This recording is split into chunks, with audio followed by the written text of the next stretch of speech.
Mother says the sun's coming up in 20 minutes.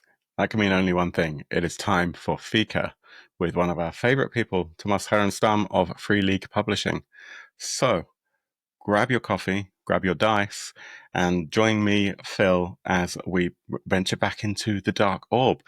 We're going to talk about Alien Evolved Edition. So please hit like, please subscribe, and with Devious Dungeons, Foreboding Forest, and the Coolest Cats. Again, my name's Phil, and welcome back to the Dark Orb.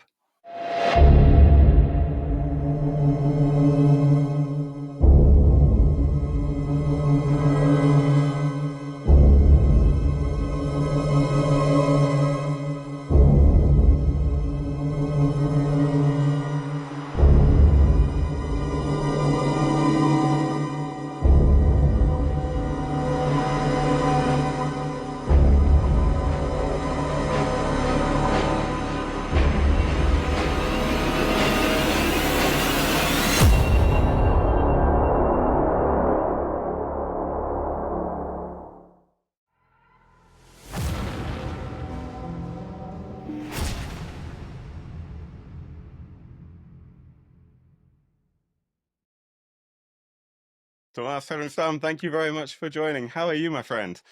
Thank you. Good to be on. I'm well. How are you? I am good. I am good. It is, as I said in the intro, it is time for Fika. So I, of course, have my Yeah, coffee. I got a Other little, mugs exist. little cup of coffee here as well. So good Hey, morning to hey. you. Yeah. Good morning. We should probably very quickly start off by explaining, if you wouldn't mind, as it is a beautiful Swedish tradition, what Fika is and why everyone needs Fika. Yeah. No, fika is a long-standing tradition. It's not that complicated. It's basically having coffee and something to it, but it's sort of a even more so in the past. But still around. It's, in the workplace, it's like everyone stops working and goes for a cup of coffee and maybe like some pastry or something, and that happens just stops like somewhere between morning and lunchtime, and again in the afternoon. Everybody just stops working and goes to have fika and drink coffee and talk. That's basically it. It's been a strong tradition. I think in Free League we are, some of us are strong proponents of fika, others less so, but it's still, yeah. And what is your coffee of choice? How do you take yours? I just basically straight up a little milk, so that Nice, fairly nice. fairly standard. And do you go for a pastry as well? Not this morning. Yeah, we'll see. Not this Sometimes when morning. Not yet. Matthias Johnson Hake comes down from Umeå, he's a fika man. And the old young crowd, they are big on fika. Sometimes they bring some bun things when they're here. Amazing, amazing. Thank you for explaining that. And yeah, we try and embrace Fika whenever we can.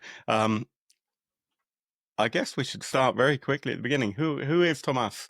For anyone who doesn't know somehow.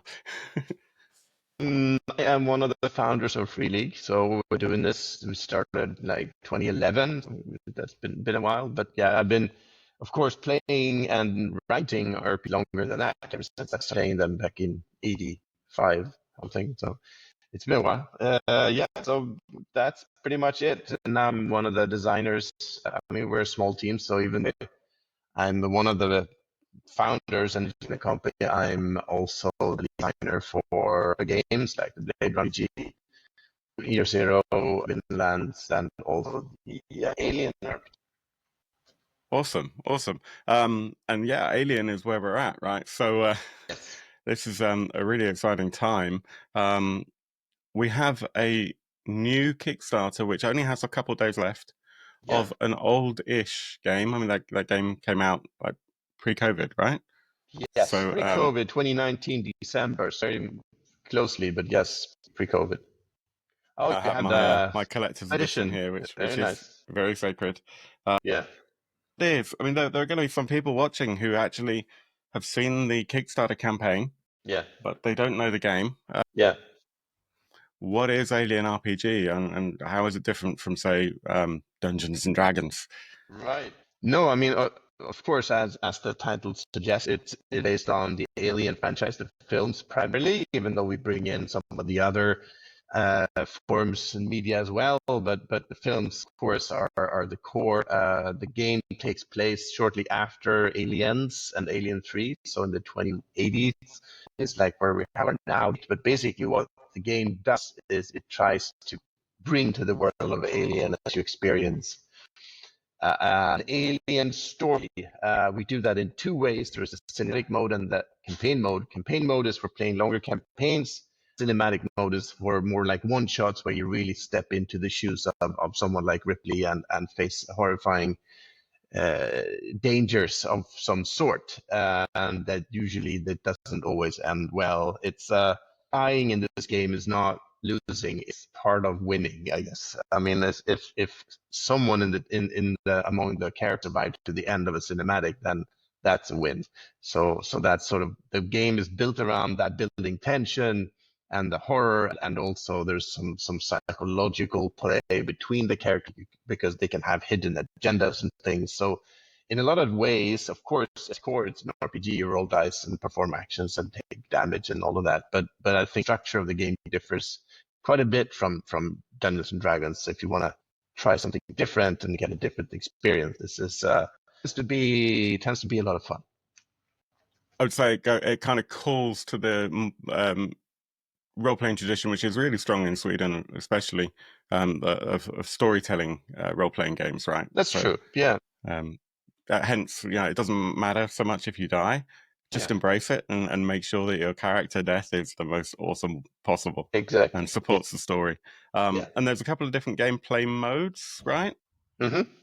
Yeah, I mean, we have a cinematic mode, which is perhaps the one that most people are familiar with and that you usually try first, and that has that cinematic scenario with pre-generated characters and the story in 3 acts.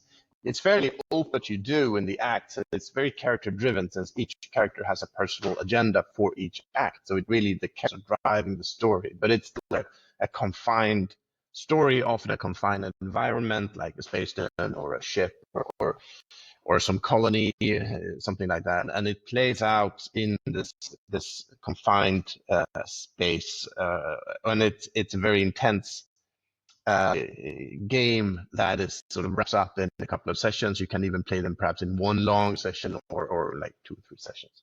And then there's the campaign, which is quite different, where you create your own characters and you can play as space truckers, you can play colonial marines, you can play explorers, you can play company agents. There's a wider range of what you can do and who you play, and it's a bit more slow burn, so you can travel around, and there are tools in the game for creating missions and jobs and basically traveling that known charge space and make your own campaign. In a campaign play, you usually don't die quite as much. It's still a dangerous environment, but it's not, character death is a bit more rare since you actually want a campaign to last for some time. So those 2 game modes are part of the game, and they all both supported in different ways in the core rules and in the cinematic expansions for that type of play. Amazing. And then we have this evolved edition. So it's been, I guess something like 6 years since the last it's going one on 6 years out. Now since the first edition came out. Yeah. And there's been quite a few changes. Most of them are kind of small, but they add up to a kind of sum of parts. Who is the Evolved Edition primarily aimed at? Is it the intention to bring new players in, or is it more to improve the experience for gamers who already have been playing and running the game, or a little bit of both? I mean, what was your vision for this? That is a very good question. I wish we had more of a, I guess, business type answer for this. I think that the starting point is that we felt ourselves that it would be cool if we could give or change the game in a couple of different ways. And that's usually the starting point. What do we actually feel ourselves would benefit the game? And then hopefully that also fits others who are enjoying the game. So to answer the question, I do think it benefits both new players and old. I mean, the new core book, I suppose, is more towards existing. I mean, because it is perhaps most of use to existing players. But then we're also doing a new starter set, which we're rebuilding in a way compared to the old one to be accessible and faster to get on the table. We've reworked the rules to get them easier. And the old starter set had a rule book of, I think, over 100 pages, and that's not really good for a starter set. So we have really worked with getting that essence out. So you can actually, now I think it's 24 pages. Yes, a good thing, because that means you can actually get on the table quicker. Maps, which are a bit more perhaps easier to use, a bit more immersive, and things like that in the set. So we think the starter set will hopefully help get new people in, and the new cook would primarily help existing players, I'd say. So the original Alien role-playing game felt quite inspired, or at least that there were some elements that maybe were drawn from the Coriolis role-playing game, and of course the Great Dark Coriolis campaign. I mean the Great Dark Coriolis new kind of setting, and again kind of refactoring of a great space game. Was there some kind of inspiration with this as well? I think so. Yeah, they were developed sort of in parallel. I think Coriolis started earlier. The work on and the Kickstarter was a year. I mean, the Kickstarter, the new edition of Coriolis was a year ago. And I think the development work of the new edition of Coriolis started more than a year for Alien. Actually, a lot of that happened earlier on. But yeah, of course, there is some cross-pollination and definitely between two as we were working on them. They're a little bit different in the sense that the new edition of Coriolis is a more of a complete new take. It's a different game in the same universe, even though it carries on threads. It's the same setting in a way, but it's a different part of space. It has a different tone, and the rules are, even though the core mechanics remain, it's still like a year zero mechanics. I say that it's quite different from the original version. I think the changes in Evolved are smaller. They are there, but they're not as far-reaching, and that goes for both setting and rules. Cool. So there are many of us who bought the Alien RPG when it first came out, and a lot of people have then bought every product that has come so far. Nerd to nerd, I guess. I'm just going to grab some of my lovely coffee. What's in it for me? Should I be backing the Evolved Edition? What's new? Is it a worthwhile jump for me for the original products that have been updated? Yeah, I mean, of course, that is in the end up to each and every one what they want to do. I mean, we got quite a few questions about this, especially when we announced it back in the fall. Why are you doing new edition? Is the old stuff all obsolete now? And why are you making me buy all this stuff again? And so we tried to explain that as best we could. I mean, basically we really felt the game would benefit from a revision. But since we don't want, I mean, if you still a lot of the content, especially the setting content, remains the same. We repacked it in a new graphic design, which I think works better on the table and when reading the book. So, and there is new content there. There is a campaign setting. There is stuff from Alien Romulus, and then the updated rules and everything. But we still feel that if you want to stick with your old rule book, we will also provide a free PDF that updates the rules changes. That PDF won't have all of the new content, but it will have the rules changes. So you can still use your existing rule book to play the new campaign material. Since we are also part of this Kickstarter, and the thing it started with was the Rapture Protocol cinematic. So there's the cinematic, which is completely new. Even if you're a previous gamer, that cinematic is completely new and has not been published before in any form. So there is definitely new stuff in the Kickstarter as well. And the idea we had is that if you're an existing player who already has a lot of the first edition books, you can basically pick and choose what you want from this new Kickstarter and just take the stuff. If you're just interested in the new cinematic, you can go for that. If you want the miniatures, you can do that. If you want to update your core rule book to the new edition, you can get that one. But it's really up to you. And we are also we're also making it's backwards compatible so that if you can still play with a new rule book, you can play the old campaign modules and cinematics and so on, so that in as far as possible, you give all the options to the backer or the player to get the stuff they want for their game as they, as it works best for them. So that's the whole idea. So we're not, making anything obsolete. You can still play with your old rulebook and your old cinematics. That should work just fine. So that's been the philosophy the whole way through. And of course, I was playing devil's advocate because I've seen the layouts for the new book, and for me, that change in graphic design is significant. You've gone from that kind of black background with the light text. You've flipped that on its head, haven't you? And I find that a lot easier to read, and I think it looks absolutely stunning. And I think that's something that kind of runs through with the more recent releases as well from Free League, if I'm honest.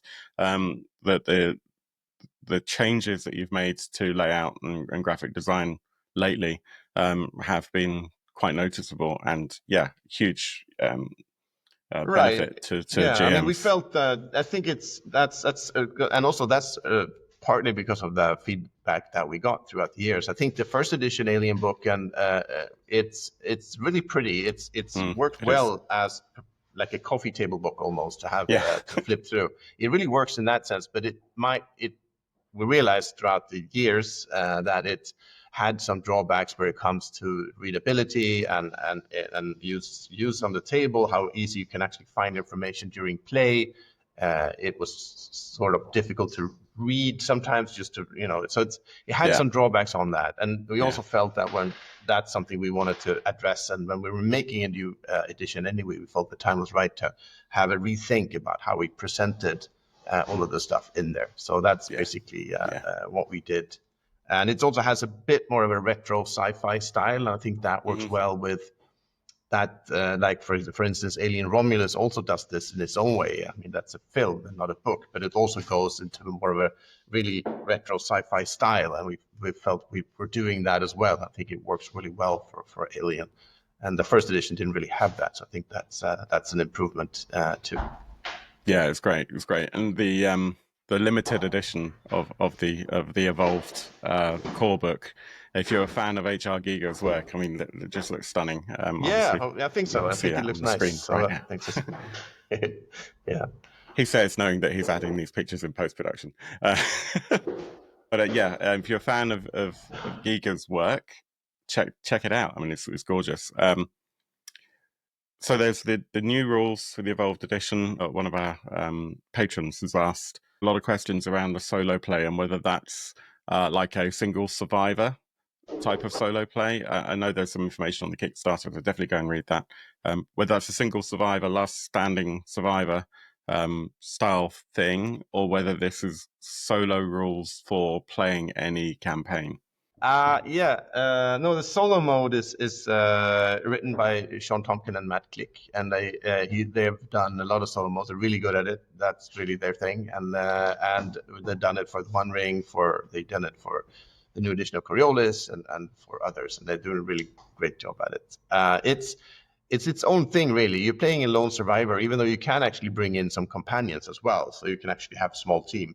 But basically, you're playing a lone survivor, and the way it works is that you create your own story and cinematic story with the tools that are provided, and they are included in the core rulebook, and it uses all of that to kind of procedurally generate a story for you and with you. So it's not, you can't use it to play other like pre-published adventures. It doesn't really work that way. You can't play Rapture Protocol with the solo rules. It doesn't work that way because solo rules, they procedurally generate events and things. As you still play. need that game mother, don't you, to actually tell you the story effectively. Yeah, so basically that generates prompts that you react to, so it won't work with a pre-existing adventure. So that goes for all of the solo modes that we do. Basically, that's how they generally use. But that's a good question, because that's not, obviously, if you haven't played a lot of solo modes before, then you won't be familiar with that. So it's a very fair question. So we tried to. There is a longer post about the solo mode on the Kickstarter in an update like last week. So if you want even more, you can probably check that out. Yeah, definitely worth reading that. Can you talk in like one sentence about what's updated with like the panic rules and things like that? Sure. Yeah, I mean, one thing that we felt and we got some feedback on was for the stress and panic rules, which are really key to the game and work. I mean, that we're not changing them or taking them away completely. The way panic builds up with the stress dice and everything is something that we really think worked well and was part of the fun in the game in the first edition. So we're not taking that away at all. But what we did feel happen sometimes is that the original rules sometimes gave some results that stretched perhaps the plausibility and created some a little bit wonky, odd situations where you could trigger panic in a way in situations where it didn't really make sense that you would panic. And also, some panic results could cause sort of cascades of panic throughout the team, which was part of the idea and part of the design, but it got a little bit overboard sometimes. And usually that could always be sort of woven into the game by the game mother and the players to actually make it work anyway. But we felt that's something that we felt we wanted to tweak. So that's been tweaked. The main change now, I think, is that we have split the panic table into two. So there is now one stress response table and one panic response table. That's great. Yeah. So the stress response table is what you roll on when you roll a facehugger on a skill roll, and you won't trigger wild panic on that one. The effects are a bit more toned down. And then you have the panic response table, which is for when you actually phase xenomorph or something really bad happens, and only on that table will you get those completely mad panic type of results, and that just works. Just tightens it up a lot, doesn't it? It tightens it up a little bit. Yeah, So I think it's an important change, but it doesn't change the fundamentals. It just basically makes them run a bit smoother and better, we think. That sounds amazing, and I think that would be a huge improvement. You're right. Sometimes that panic, it can almost feel like it becomes a comedy situation as opposed you don't to want to, tension. Exactly. So that's basically what we wanted to tone down a bit. Yeah, awesome. We mentioned that the starter set has been updated as well, but more importantly, I think there is a new cinematic adventure. Yeah. Which also brings with it a brand new element, an official element to the game. Can we talk just a little bit about what Rapture Protocol is, without too many spoilers, obviously? Yeah. And of course, the miniatures. Yes. Yeah. Which is very sweet. Yeah, I think so. I mean, we started playing with this. I mean, actually, after Heart of Darkness came out and the Draconis Saga, those first 3 cinematics were done, we started planning the next one, the 4th one. And what we felt straight away is that we think the first 3 are great, but they also have a big scope, and it kind of kept growing. So it's a very sort of high level, large, high scales, high stakes type of story. And that's fine. But we felt the time was right to kind of get back to the basics and also focus a bit more on the actual gameplay. So things like stealth mode, for example, was a little bit, it was still there, but it wasn't really implemented into the adventures that much. So we felt that we wanted to scale it down, more of a feeling of the original film, of the Alien film, and also as it turns out, I think Alien Romulus does a lot of the same. It's a smaller team, smaller environment, focus on that visceral fear and horror, and also use stealth mode more, and that's sort of the story. Without spoiling anything, that's sort of what we do in the adventure. And then there's another twist or two along the way. So but still, we wanted to go a little bit back to basics and also use the mechanics and rules more and in a more integrated way. And part of what we felt was fun is also that using miniatures and maps, that was always part of the rules from the first edition, but it wasn't really utilized in the adventures very much. And the maps were fine, but there were large empty spaces on them. We felt we didn't quite use the space as well as we could. And the old style of maps with the sort of old CTR screen type, that's still there for like overview maps and things. But we felt like for like the maps, the big maps where you could actually move tokens on and things like that in stealth mode or combat, they could benefit from being a bit more immersive. So we have developed that style, and since several of us here at Freely, we enjoy skirmish games, war games, miniatures games, things like that. We figured just that'd be fun to do for Alien as well. And we even played a couple of just using the normal RPG rules, playing skirmish games on the maps that we were doing for Rapture Protocol, and just figured that's a fun way to play the game as well, to sort of bring on miniatures and get that kind of immersive feel. So for those who want to, you don't need to. You can play Rapture Protocol without miniatures if you prefer a theater of mind approach. But it does support miniatures in a way that the previous cinematics didn't really. And of course, this is not the first kind of approach into skirmish games that you guys have done. We had that amazing miniatures game, Zone Wars, Mutant Year Zero Zone Wars, which if you haven't played that, go and check it out. It's a beer and pretzels kind of experience, and very silly, which is, you know, maybe not quite the same as Alien. Yeah, exactly. But it's fun. With Rapture Protocol, in fact, with other cinematic adventures as well, if someone's not played one of those before, that is obviously it's a scenario or a mini campaign in a box. How many hours of gameplay would you imagine? How many sessions might you expect for a role-playing heavy group to take? I think the cinematics in general, and it can vary a lot because groups will approach them differently. I think here at Free League, we tend to be fairly kind of focused and effective. So when we play test, as we want to, get through them and test them. So we tend to be moving pretty quickly when we play. And I think we play the cinematics in 3 sessions, like nice. 3-hour sessions, something like that. Yeah. I guess you could do it even quicker, but that would probably be hard. But you can definitely stretch it out longer if you want to. But that's sort of what we aim for, something like 3 sessions. Like it's like the basic. Then I think Rapture Protocol can definitely be played in 3 sessions, but longer if you want to. If you happen to like role playing, then your mileage will vary. Absolutely, yes. More miniatures in the future? Yeah, that's the plan. I mean, the Rapture Protocol is the idea is that's part 1 in another trilogy, and each part of the new trilogy will have a bit of a different focus. And the idea is that each part will have a miniature set that goes along with it.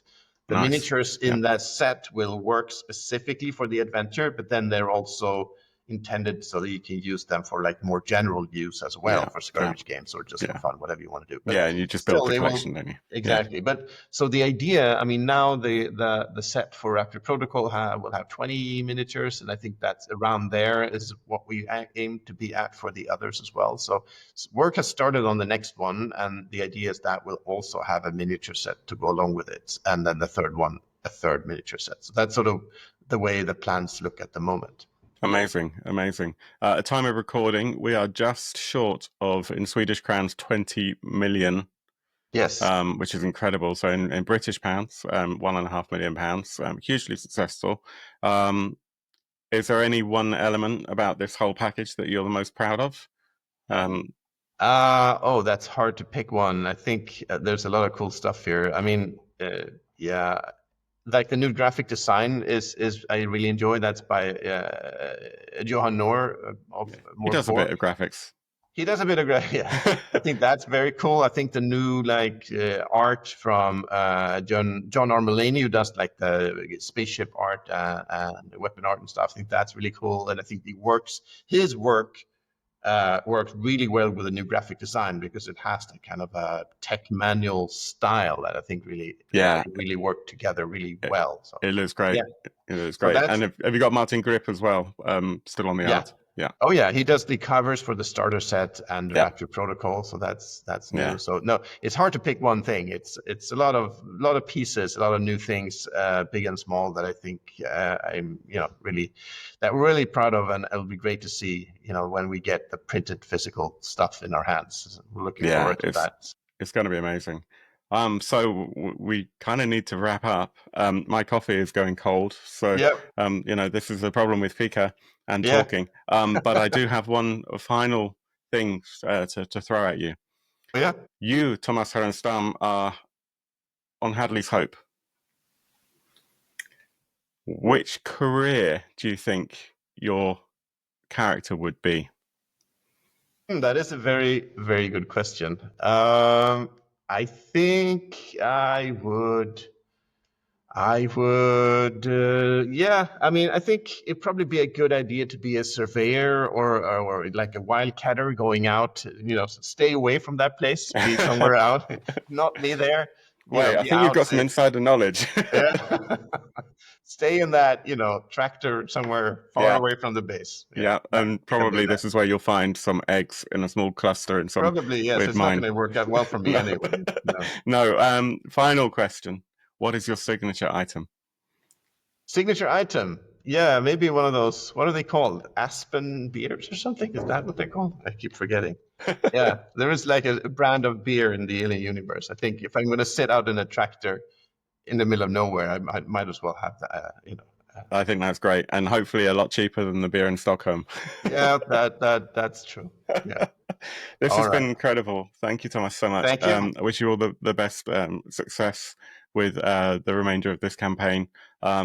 There's like 2 or 3 days left, so if you haven't backed it yet and you've been on the fence, then please dive in.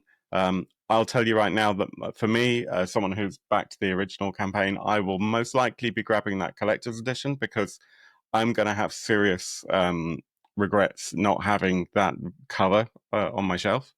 And yeah, if it looks like I'm going to be able to run this in person, I would definitely be grabbing Rapture Protocol. So that's where I am as a seasoned backer of Free League Gun products. But let us know in the comments what you think, which level you've pledged at, what you're most excited about.